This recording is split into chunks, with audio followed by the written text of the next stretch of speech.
guys, what's going on? Welcome to the show. This is Sports with Strawberry Ice. I'm your host, the Iceman, Jeff Trunapole. And as always, I'm bringing you sports from a West Side point of view right here in the great city of Cincinnati, Ohio. Home, Jackpot Joey, and the AFC North, AFC champion Cincinnati Bengals. Now, do me a favor. If you found the show, hit that like and subscribe button. Smash that thumbs up. You guys are awesome. I'm up to 1,856 subscribers. Getting so close to 2,000. I'm trying to get to 2,000 by the time the season rolls around. So help me out there. Now, if you're watching the show on Facebook or Twitter and you have yet to subscribe to my channel, why not? Please do so. Please go to the YouTube channel Sports with Strawberry Ice. Hit the subscription button and hit the bell for notification. And every time I go live, you'll be notified. Now, normally I would tell you to do super chats, but we are recording this. So we're having a fun football Friday, but we're recording it because I am going to go watch my nephew play football, who had a killer game last week, and he had 15 tackles, and I missed it, and I'm not missing this week, so I want to go check him out. Now, I had to call to the bullpen today because I had an original guest that he had to cancel on me. We're going to try to do it next week. So then I reached out to John Sheeran from Cincy Jungle, and he said he'd be glad to come on. Well, he hasn't joined yet. So when you're deep in it and you need a guest, you got to go to your seat, neighbor. Let's bring in Dale Altman. What's up, Dale? Not much, man. I'm used to being the third choice. You know? I'm sure my wife didn't want to marry me first. You know? You're always my first choice. It just, you've been on a lot. So anyway, let's get into this. Now, yesterday, I recorded a show with Houday Baby, and I was at the Bengals practice watching the Fight Club. That's what I see calling Bengals Rams Fight Club, where Aaron Donald was swinging helmets and there was a melee coming out, and everybody keeps talking about the last fight. Well, there was 3 of them. The last one was the worst one. Now, people come out and said that he should be suspended, he should be fined, yada, yada, yada. From what I understand is it's a practice. The NFL basically has no jurisdiction over this. It's up to the clubs, to fine or suspend or whatever. I don't think anything's going to happen. Do you think he should be fined or suspended? I mean, he did take helmets and swing and hit and connect people. So that is, Myles Garrett did it and got suspended for a while. So what's your thoughts? Yeah, I can see both sides because, where the CTE and they want to crack down on the concussion protocol and everything like that, I can understand why, you don't want guys out there swinging helmets and you need to send a message. I don't think they'll suspend him where it's practice. That would set off a slippery slope there for them to have to try to do. And then, if anything, this could be something that we see changed in the offseason where they just say, we're not doing this anymore. Because it's not the only place that had fights. This one just happened to be a little worse. And But a lot of these joint practices seem like the guys, they get the heat late in camp. It's almost time for the season. They get a little chippy and these things happen. So I could see the league stepping in and just ending these. But I don't think they'll suspend him. What do you think? I don't think they will because I think they're going to just cop out and say, we don't have any jurisdiction over this. So I think it's up to the teams, and I don't think the Rams or the Bengals are going to do anything to anybody. But it's kind of curious that you're saying that they might not do the same, which they might not. Because I'm just speculating. No, yeah, because I keep thinking that preseason games are eventually going to turn into this. Because let's be honest, nobody's playing starters in preseason anymore. There's barely any starters playing in preseason. Yeah. So that's why I kind of thought. It's hard to get these guys work, It's like you want to see them, but you don't want to risk injury. And then when you have these practices, then you get the fights. It's just becoming a really tough thing to know the balance of that between getting your guys the reps they need, but also not risking injury. I think Zach does a really good job giving them a lot of rest, but then you've got to have some time out there. And maybe it'll go back to making these guys have to play in at least, a little bit of preseason. Right. Yeah. It's just curious because like you said, it's like they're trying to get rid of, I think, preseason games altogether. I don't think the players or the coaches, I think the coaches want it, but not really, because it does help. Let's just go to tomorrow night. Tomorrow night, nobody from the Bengals or none of the starters are going to play. Maybe Cordell Volson or Jackson, maybe they'll play because this is the last shot they have. Yeah, I'm trying to figure out who's going to be the left guard, and I think we might see both punters tomorrow. But other than that, I don't think we're not going to see any starters. But it does help out guys like our buddy Delonte Hood, who's been on our show, trying to make the team and stuff like that. This is his last shot. The final cut down is after this game. So there is reasons to have these preseason games. So I don't know if they'll totally get rid of it. That's why I kind of thought I might do the practice as the games instead, but I don't know. Yeah. And these games are more important for guys that are probably either, like you said, into the roster, but also practice squad, which practice squads are 16 players now. So 16 players, a lot of guys that we have right now will be on our team still. They only have really, if you don't count practice squad, maybe around 10 to 12 cuts or something like that to make. It's not that many. But you don't know if they're going to pick up a guy here or there off of waivers they like, and that could, push a couple spots. But a lot of these guys we're seeing, I think are fighting for their practice squad spot, or they want to put that tape out there for another team to jump on their practice squad or things like that. Yeah, I mean, it's very, very. This game is very important for guys trying to make the team, make the practice squad, whatever. I mean, this is do or die for them. I mean, yeah. Clay, just watching Clay. What was 44? Clay. Clay Johnston. Thank you, Clay Johnston. Watch him play last week. I mean, it meant something to him. And dude, I watched him in the practices yesterday. I noticed him yesterday. He was still hitting people pretty hard. He like hit him. And you can see him help him up. Like, oh, my bad. Yeah. Because some guys can't turn it off. Like Trey Hendrickson. Like, I swear, every time, Thursday, I was at practice. I was like, hey, what's up, Trey? He just looked at me all angry, like, man. And the couple guys standing next to me were like, wow, I don't think he likes you. I said, no. I said, that's just Trey, man. He's ready to play football. He's not. Afterwards, he's fine. But before, dude, there is no off switch for that guy. And that's kind of thing when you have these practices against, hell, the team you lost the Super Bowl against. It's hard to turn it off, I mean, no matter how friendly you are or anything, you see that yellow and that blue and that swiggly Ram symbol, back of your head goes, these MFers took the damn Super Bowl from us. And, and you still have the new guys like Lel and Kappa and Karras. Well, you see the black and white stripes and you go, these sons of bitches took the Super Bowl from us. Yeah, those guys too. But I mean, Karras and Kappa and Collins, those guys are trying to prove that, hey, we're no push around. This is a different offensive line than the one you guys faced in the Super Bowl. And I'll give a shout out to Zim Hude because I don't know where he got the video from. He got a video of, I think it was Kappa. Kappa locking down AD in a one-on-one. So I think AD might have been getting a little frustrated because he wasn't getting to the quarterback like he did last year. So, Some people said it's just roid rage. I don't, dude. He is cut, dude. I mean, he looks like and I'll steal this from James Rapine. He does. He looks like Thanos from the Avengers. I mean, dude is freaking ripped, and he is so good. He's such a good football player. And sometimes the ones that are a little crazy, those are some of the best football players. I think AD kind of fits that. Yeah. You got to have a little crazy in you from this and that. And that's why I kind of said about Trey Henderson. I mean, dude's a little nuts when he's out there. Blackout Trey when he's on that football field. That's what happened with Clay Johnson too, man. I got to go back to that. 15 solo tackles, 20 tackles all together, and 15 solo and 1 sack. Dude, and then after the interview, or he had an interview with Dan Hort, he's irritated. He's pissed off they lost. It's a preseason. Let's think. You guys don't think these preseason games mean anything to these guys? Bullcrap. They're pissed they lost. Zach's pissed he lost. They want to win these. They want to win everything they can. They're competitors. But to hear him being pissed off about they lost, being pissed off because he messed up something on the assignment in special teams, that's the kind of guy I want on this team. I think he solidified his spot too, especially Joe Bocci's probably going to start out on PUP. I think that was his biggest competition. He hasn't been practicing all camp, so you can at least put him on PUP probably for 6 weeks or whatever it is. All these rules change, so I could be wrong on that. But I think he's definitely going to make it as that 5th linebacker. So I'm with you on that. Yeah, I definitely think that's going to happen. And but yeah, Bocci, he's been on the practice squad, or the rehab field all training camp, which I don't even know. Do you know what he's injured with? Because he looks. I don't.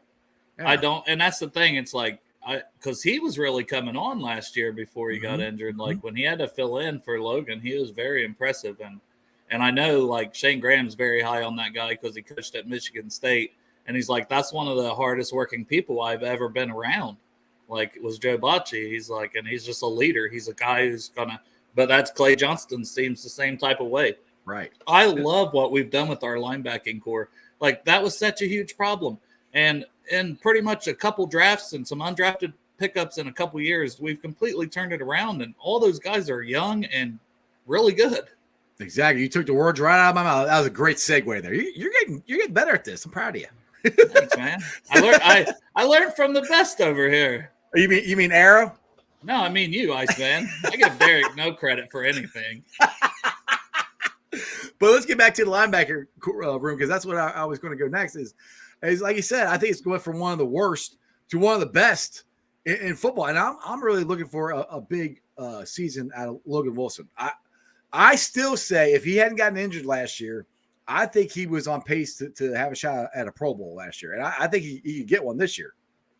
He's ascending, like and that's when we were talking my show, your show, somebody's show. There's been so many lately. If football season, we're all excited. Right, exactly. But we were talking about, like I said, nationally, who do I think will be like a breakout guy nationally for the national media? Because the Cincinnati fans, we're like, Logan is great.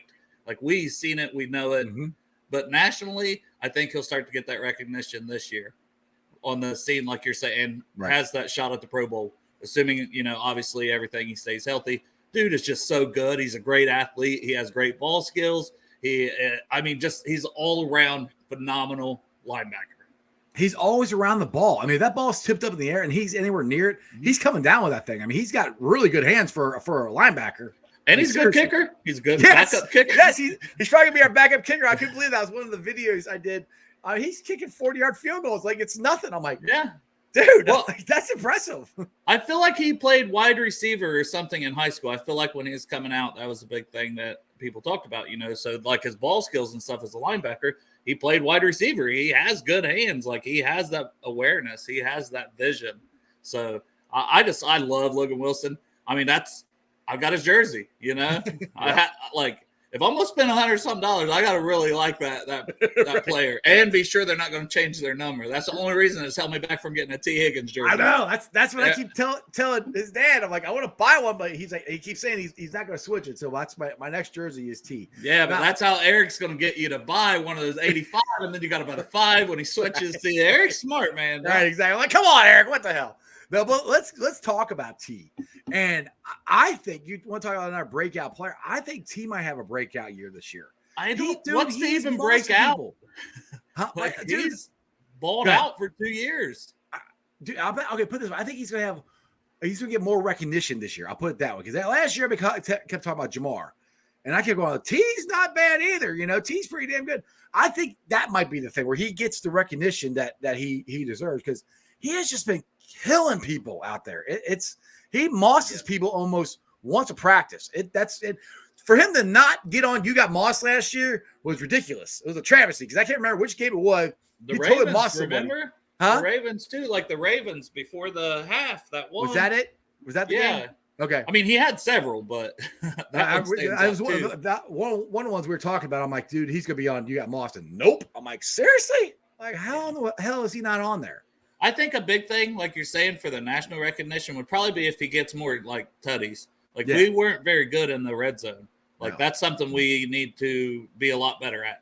I mean, we made it to the Super Bowl and won our division, being one of the worst red zone offenses. So just a mediocre improvement is going to go a long ways. And I could see T getting a lot of that, but I could also see Hayden Hurst getting a lot of that as the other person. Read my mind. That's where I was going. I was like, yep. I said that's going to switch. I said, I think our red zone efficiency is going to get better because right there. High five. That's so off. But yeah, I think our red zone efficiency is going to get so much better because of Hayden Hurst. And I'm really legitimately not trying to throw shade at CJ. I'm really not. I really like CJ. I don't like what he said here when he looked at the Jets. But I really do think that Hayden Hurst is a better route runner, a better receiver. Dude, I've seen him make so many one-handed tumbling catches, because up until a couple weeks ago, he was catching passes from Brandon Allen. So they were up here, down here, and he's just just grabbing them. He's got really good hands. I think he's got a chance to be as good as Eifert was for us. And that's what a lot of people are like, because I mean, it's just the truth. That's the reason he was first round pick. He is a phenomenal pass catching tight end. I mean, it's not saying he's a horrible blocker. CJ might have been a little bit of an upgrade there, on blocking, but not that much of a difference. But his pass catching is a huge difference compared to CJ. And that's no knock on CJ, because CJ played great. He earned his big contract. He was a great team leader. So we're not knocking CJ, but I'll speak for you. We are both very freaking happy that we have Hayden Hurst this year as our tight end. Yes, exactly. And people talk about, we're going to lose the locker room leader, the voice. Like, dude, did you see Joe Mixon? See how loud he is. Did you see the interview when they were interviewing Trey Henderson and DJ Reader is behind him bugging, and then I think it was Eli Apple came. I mean, that's Mike Hilton. Yeah. Mike Hilton's a great leader on the defense. Like Von Bell, we've got so many. We got so many guys, So, hey, he has made it. I am so happy. So, let's get to John, the Brain Sheeran from Cincy Jungle. John, what's going on, brother? Hey guys. I must have read the tweet wrong. It said 5:30 on the tweet, and then I got a message from Jeff. It's we're going at 3. Yeah. Okay.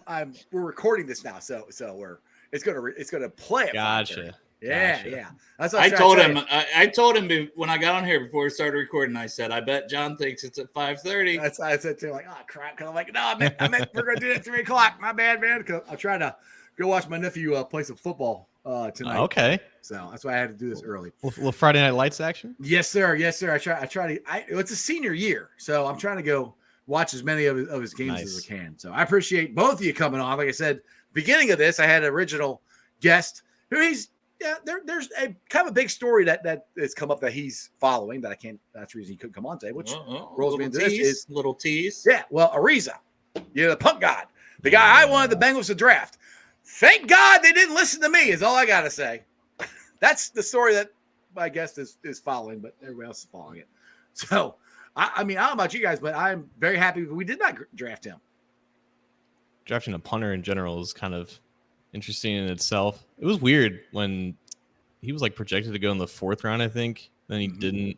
And then there were reports that said, coaches had issues with what he did at San Diego State. Not off the field, but as a punter. And I felt like it was kind of weird when that was going on. But doesn't look great for him or the Bills right now. Yeah, exactly. And I think it was well known. I just don't think we knew as public, but I think a lot of coaches, I think there's people in the college football world that knew about it. And I think a lot of teams had him off the board for this reason. It's just weird, the timing of it and how they lost. They just kept him and kicked the punter they had last year off the team. And then the Colts claimed that guy. So it's what are you going to do now? Yeah, I have no idea. It's very, very interesting. I'm glad the Bengals do not have that problem. Same. All right, John. So we kind of discussed a little bit about the Bengals offense and the defense here. But one thing I want to roll with you now is really nobody's starting. None of the starters are going to play tomorrow night. We kind of figured that part out. Hey, I can see you now. I can see your pretty face. There you go. But do you think the left guard position is locked up, or do you think it's going to be Volson most of the night tomorrow night? You think Jackson's going to get some? Where do you think they're at on left guard there, John?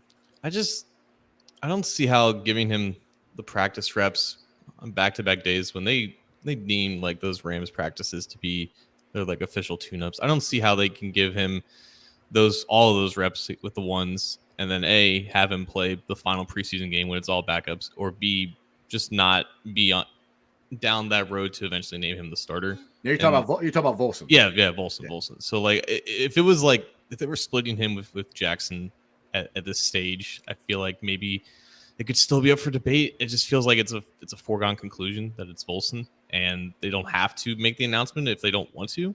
I guess they wanted to confirm what they think of him in these practices, and then once final cuts come down and you have that first look at the roster, I'm sure we'll hear something by then or at that time. But yeah, it does feel like it's just Volson at this point, and I understand that he's a rookie, and I'm definitely a proponent of giving rookies as many chances in the preseason to play, regardless of that's a conversation with Dax Hill, right? Like, how much more do you need to see from him to tell that he's clearly like ready to go right now? But he's still a rookie and he could still use reps. So with Volson, like if he's going to be your week 1 starter, I don't think it's worth the risk to put him out there, especially if you don't have confidence in the other guy right now. So it does seem like it's Volson, and I don't expect him to play on Saturday, but I won't be completely shocked if he does.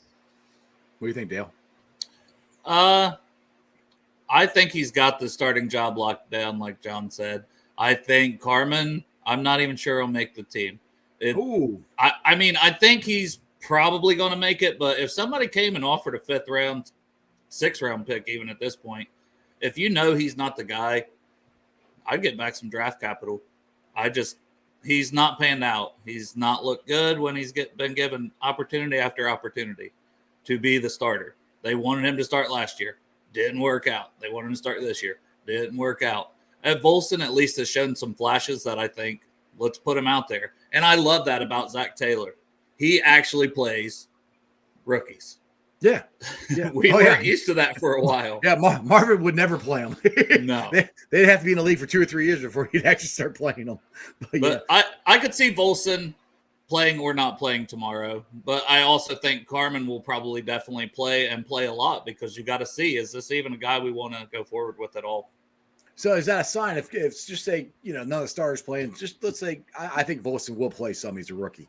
Let's say Jackson gets the majority of the snaps. To me, that leans more toward Volson's the guy, which I think we're all in agreement. We all think Volson's going to be the guy. Zach just hasn't told anybody yet, or hasn't announced it yet. Yeah, you don't have to, Right. Exactly.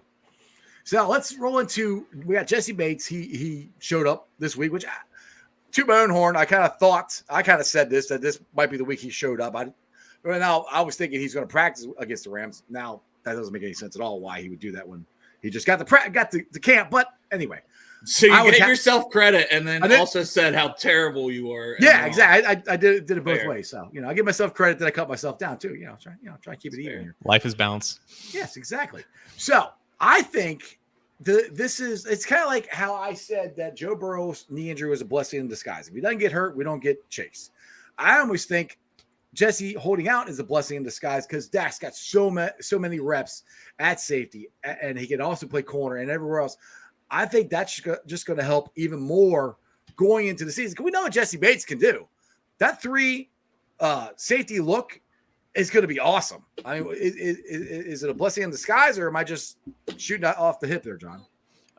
Well, for one, like I agree that we know what Jesse can do. I feel like there's a contingent of fans that feel like they don't know what he can do, because they weren't really impressed with him last year, and they see that him missing practice time and just time with the team doesn't bode well with him, playing well out of the gate. Right. But I agree, like Jesse can be relied on to just handle his business, and like there's a reason why they wanted to extend him for 5 years and however many million per year, because they know what he can do. They know he has that ability. So I agree that giving Dax, or allowing Dax to play in that role, the role that he will eventually take on full time once Jesse is gone, it definitely helps his development.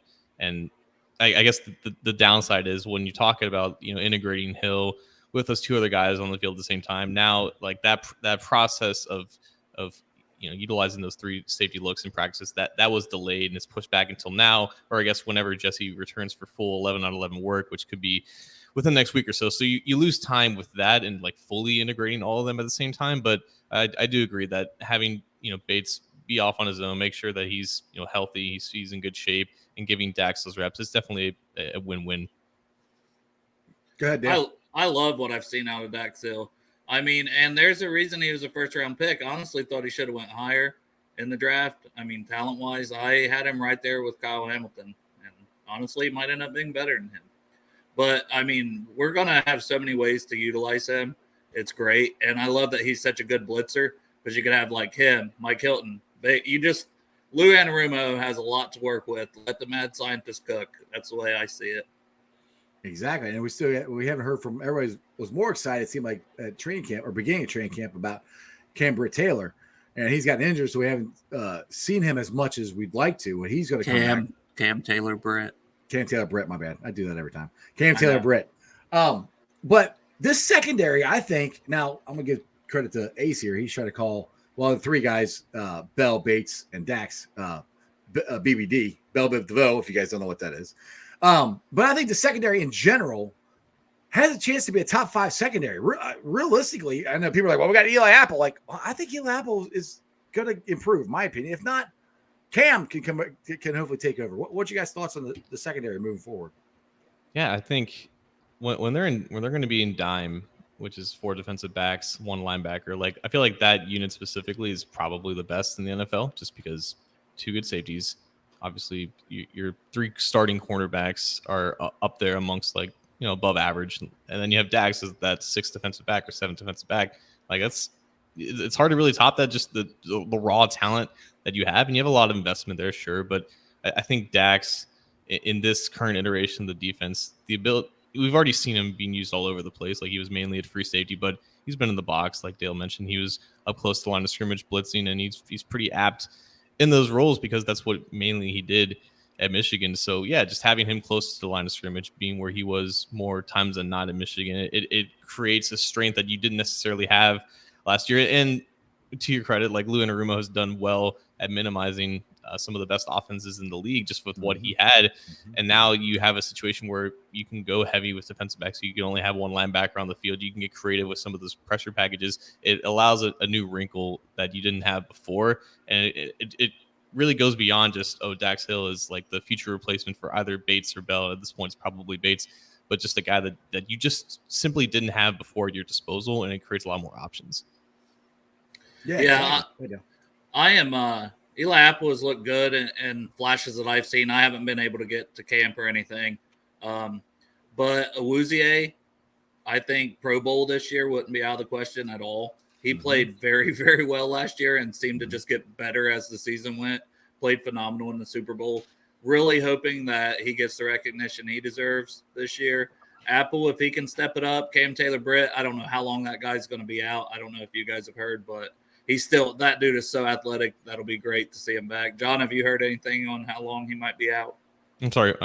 Who are you talking about? Cam Taylor-Britt. Oh, so yes. So he had surgery for his core injury, and it said like 2 to 3 weeks at the time. So that put him around like maybe returning for week 1, but we know how these things go. They end up being a little bit longer. So I could see him on the team, but just being inactive for the first couple weeks just to give him like time. And when I suppose he'll return to practice around the beginning of the season. So you're telling me some random person on Twitter said core surgery was 8 weeks was lying to me?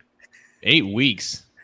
Yeah, like we were talking about, I was putting out like my predictions for depth charts, and they thought he would maybe start on like an injured reserve list because they're like the recovery time's 8 weeks, and I was like, is it? I have no idea. Like I would imagine every core injury is different, but for this one, it said like about 2 to 3 weeks. But okay. Because that's what I was initially thinking. I was like, I thought he was going to be back sooner rather than later, if someone had said, but I was like, yeah, I could be wrong. It could be. So we talked about Pro Bowls here. Now, do you think the Bengals have a shot of getting multiple guys in the Pro Bowl this year compared to last year? Because I think they won't play anyways because we'll be going to the Super Bowl. Well, yeah, they're not going to play. They're not going to play anyway because we're going to be playing in the Super Bowl. But they'll get elected to go. Do you think we'll have more this year than last year because of the run we had last year? Because last year it was everybody's so shocked and surprised that the Bengals were this good and they weren't getting credit. Well, if they go and do it again this year, I think they'll get more credit and we might get some more Pro Bowlers this year. What do you guys think? Well, so last year they had 3. They had some alternates, but they had Mixon, Chase, and Hendrickson. Hendrickson can go back. He's proven that he's a double-digit sack guy at this point. I think Chase is always going to be in the convo. Mixon's always going to be in the convo. Obviously, Burrow is the most notable omission. He probably should have made it over Lamar Jackson, but yeah, I think 4 is definitely in the conversation.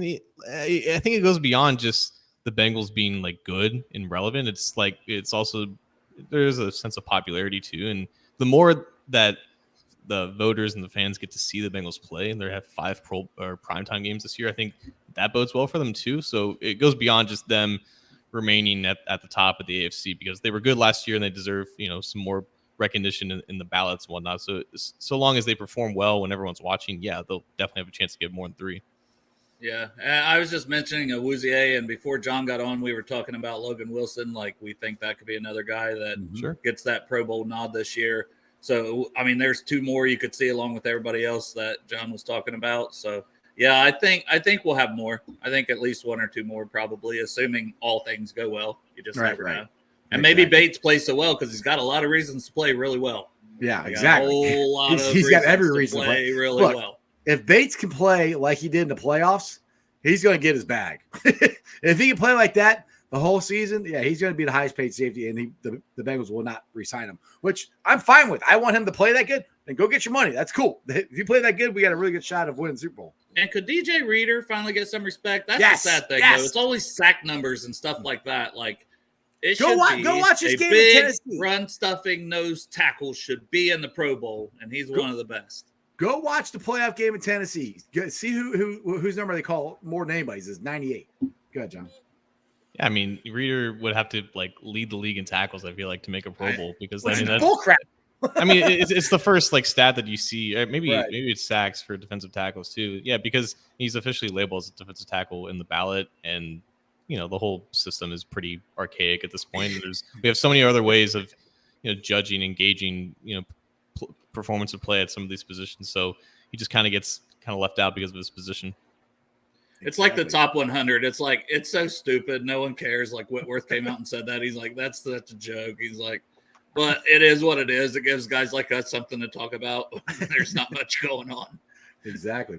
So let's talk about my boy, Jackpot Joey Burrow. Now, he had the appendectomy, and he's lost weight. I think he has – I don't think he said, but I think I've heard he lost like 15 pounds. Some people say he's put about 10 back on. And I watched the practices between him and Stafford. Stafford was on, and I hate to say this.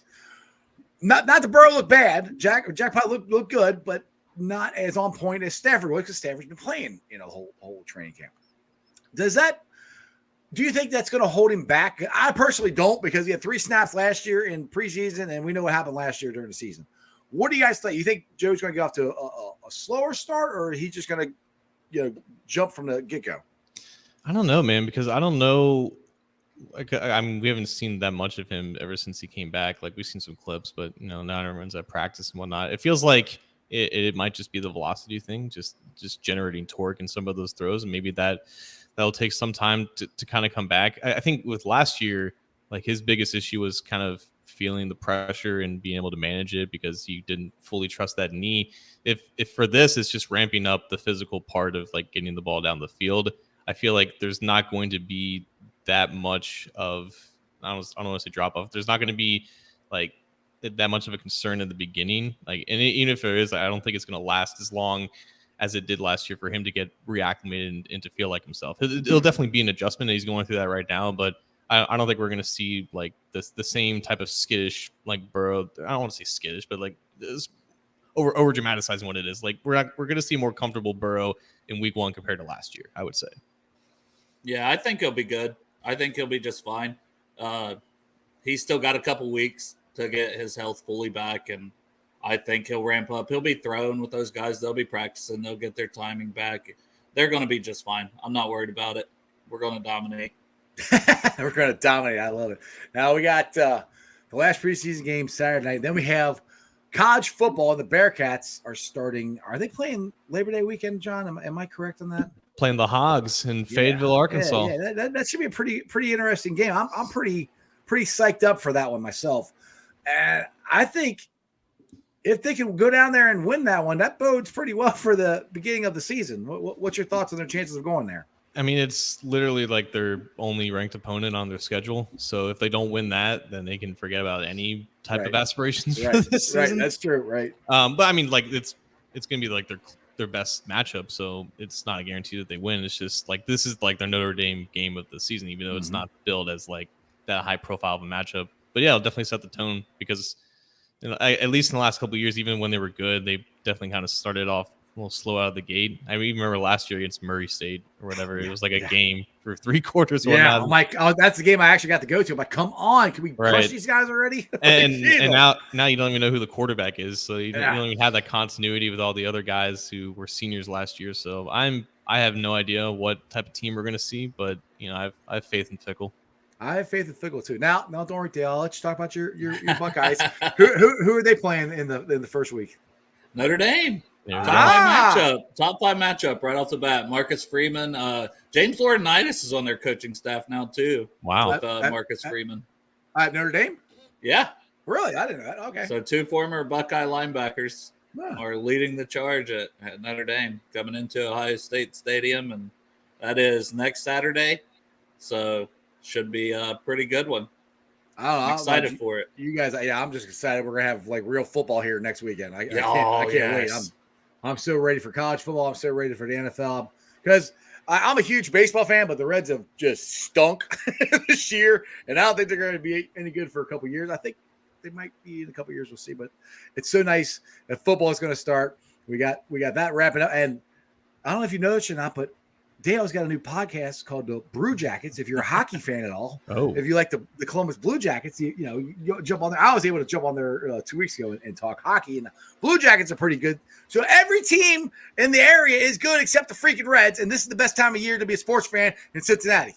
Sorry. I don't know if FC is there yet, though. I think they're still treading water. They're doing a lot better though this year. Okay. I thought they have a chance of making the playoffs. Am I wrong on that? Or? They were in the hunt at least 2 or 3 weeks ago when the Crew beat them, because I'm a Columbus Crew guy. So suck it, Tyler. Hell is real. I know what they call it. I just have to tell Tyler Meinerding to suck it every now and then. Hit the quota. Beat him. All right, well, guys, been on like 37 minutes. I appreciate both of you guys jumping on. John, anything you want to plug from Cincy Jungle or your podcast or anything you got going on? Oh, hell no. Just visit Cincy Jungle. Visit the Cincy Jungle podcast channel. We got Bengal Jim. We got Coach Minnick. And I guess we got me and Anthony. So check us out. Well, did Anthony fire you last week? For what? He was on our show Saturday, and I was stroking his ego quite a bit. And he's like, I'm not used to this. And I was like, well, John, you're fired. I said, John, you're fired. Look. And then Derek takes everything so serious. Derek's like, John's great. We love John. I'm like, Derek, it's a joke. John, don't you know Dale's a pretty big time now. He's best friends with Clark Harris. I've seen him on the show multiple times now. They got and Shane Graham. And Shane Graham, yeah. I mean, he DMs me. Like he's a specialist guy, He's got all the specialists. McPherson's next, I would assume. Shooter. Maybe. I don't know what we talk about on Bengals and Brews, but which is my plug. Bengals and Brews. We got a show tonight. We can watch him drink his first beer. You be the first one to pop his cherry on drinking alcohol. So who you got on tonight, Dale? We got Bengals captain. We got Sean Moore, aka Houday Baby, and then Bengals and Bourbon, which they do the Blind Tiger show. Yeah, basically had the Blind Tiger on. Yeah, little crossover. Travis isn't going to be on with us, and then Derek's got soccer things, so we moved it back to 8:00 tonight. But I should be there. My internet seems to be working better. They supposedly doubled the speed it was running, but is Derek actually going to be on his own show? He's supposed to. We'll see. That's shocking. That's shocking. Yeah. Supposed to be. We'll see what happens. He got mad at me last week. That's shocking too. Like legitimately mad because he's like, I can't get it. Like I don't know. I was just being me. I'm like, you talk too much. Sorry for being me, Derek. He invited you. Anyway, guys, I appreciate both of you being on the show, and you guys have a great weekend. Houday. Houday. All right, guys. Hope you enjoyed that as much as I have. Go check out John Sheeran on the Cincy Jungle podcast. Go check out my seat neighbor, Dale Altman, and Bengals and Brews. And go check out the Blind Tiger. I had Houday Baby on my show Thursday. I've had Cap on Wednesday, or I had him on Monday. So, yeah, I haven't had Bengals bourbon yet. I got to get Matt on sometime. So, anyway, that's the next one. Anyway, let me give a shout out to the Facebook groups that let me live stream, which I'm not live streaming, but I'm going to give a shout out to them anyway. They're Houday Nation, Houday Legion, Bearcat Ruckus, the Ohio State Bucknuts, the Ice Bar. I think you can follow me on all my social media platforms, all under Sports with Strawberry Ice. I'm on Facebook, Instagram, Twitter, and TikTok. Twitter handle is @Jeff8Triniple. TikTok is @Iceman90. I will be pulling off the sound later on tonight, putting it on the podcast. Make sure you check it out. It's on BeanPod, Apple iTunes, Spotify, Google, Stitcher Play, pretty much wherever you get your podcast. Please make sure you rate, like, and review. Give me a 5-star review. leave a comment so more Cincinnati fans can find my podcast. And if you guys are still watching this video right now, you are my boys. You are my berries, because usually people just turn it off by now. But YouTube, we're at 1,856. You guys are awesome. And like I said, over and over and over and over again, if it wasn't for you guys, my originals, my YouTubers, liking it, tweeting it out, sharing it, whatever, listen to what I have to say, none of this would be possible. So as always, from the bottom of my heart, thank you, thank you, thank you. And other than that, you guys have a great weekend. I'm going to go watch some high school football. And that's just sports, baby. See ya!